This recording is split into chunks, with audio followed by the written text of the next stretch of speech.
Hello and welcome back to BluzesTech Media. My name is Cher and I'm a photographer and videographer here at BluzesTech Media, teaching you how to use Photoshop. So on our last video, we went over the clone stamp tool.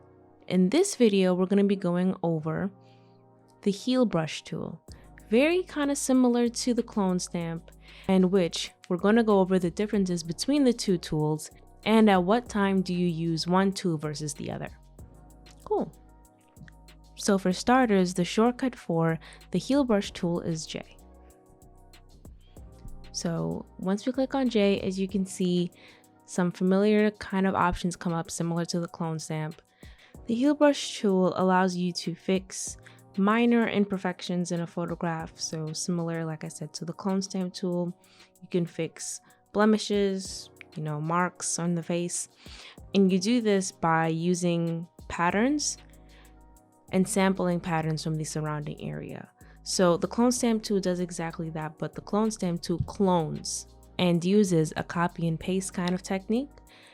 The healing brush tool actually just samples from all around. So you don't really have to do the sample piece and come back to it like we had to do with the clone stamp. This one is already kind of pre-sampled for you using, some fancy AI technology that's content aware.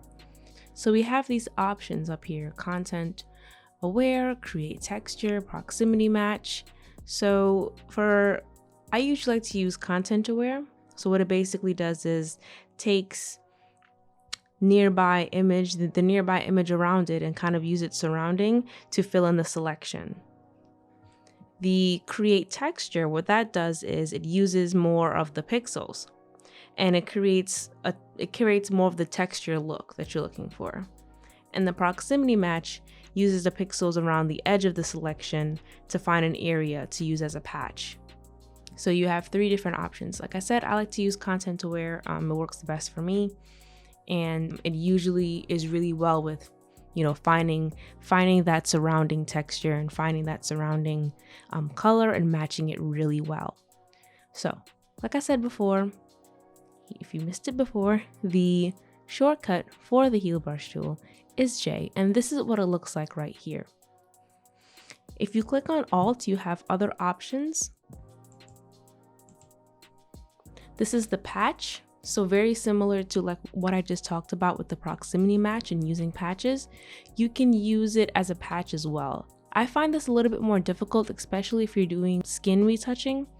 Using the patch is probably more helpful for, I would say, landscape or maybe something that's not as sensitive as face, because face, you can really see if something is wrong with it on a portrait.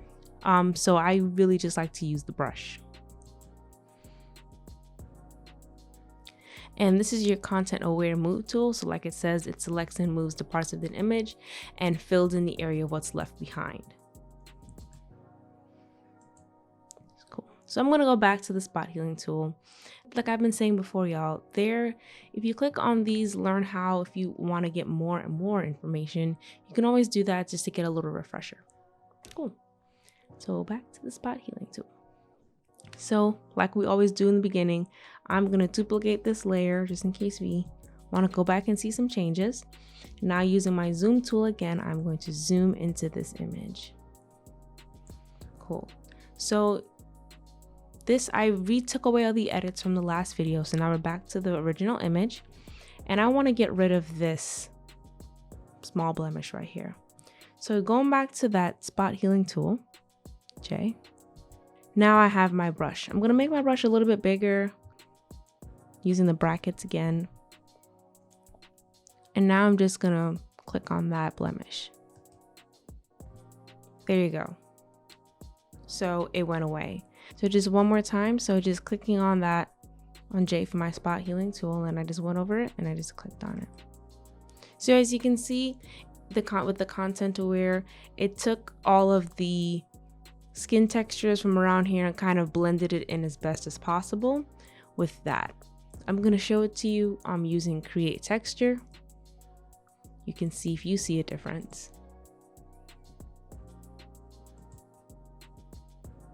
Okay. I don't really like that one. Like I said, it's just, it's not really it's not really blending that well to me.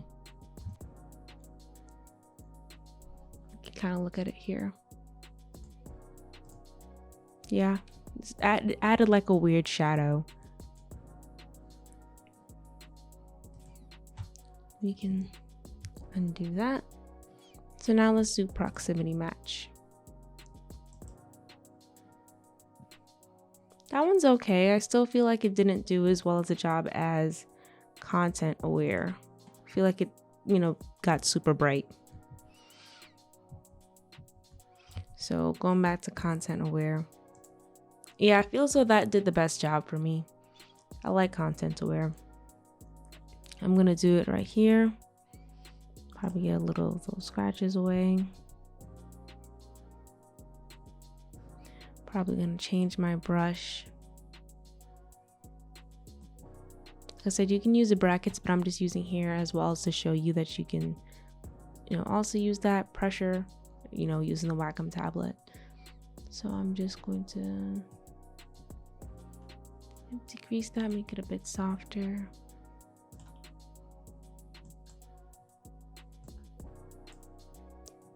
So just gonna show you something. So if you kind of like drag along the whole face, it's gonna start to get really wonky. So you never want to take your spot healing tool and just start like dragging and using it like a brush to heal things, because what it's doing is it's taking the entire surface around it and trying to figure out what best goes there. So if you want to do a whole skin touching, you know, whole full face, there's another option for that, but I wouldn't use the spot healing tool brush to do that.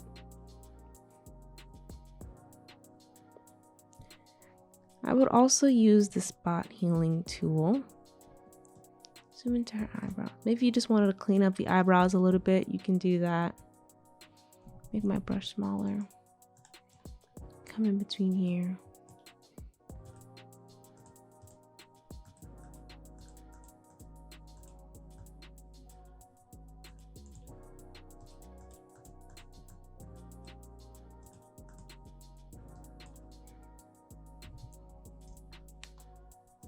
Yeah, so there you go. Just made it up. Just made it a little cleaner.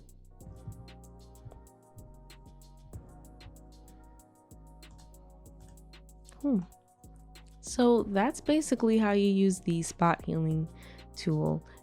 Exactly what the name is, it's for spots, minor spots, not for major skin correction.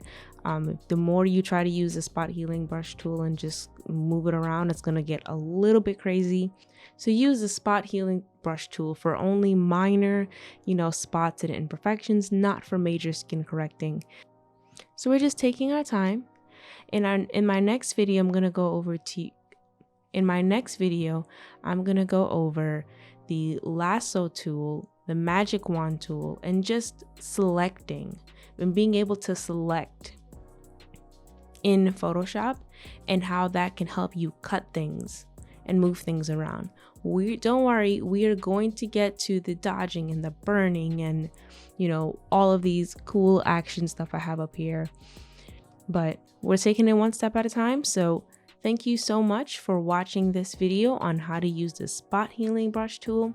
Like I said, in our next video, we're going to go over quick selection, magic wand tools, and how to use those selections to move things around. Maybe do a cool effect if you want to, but all of that and more is coming up in my Photoshop series. Thank you so much for watching and listening, and make sure to subscribe to us and like us on Facebook.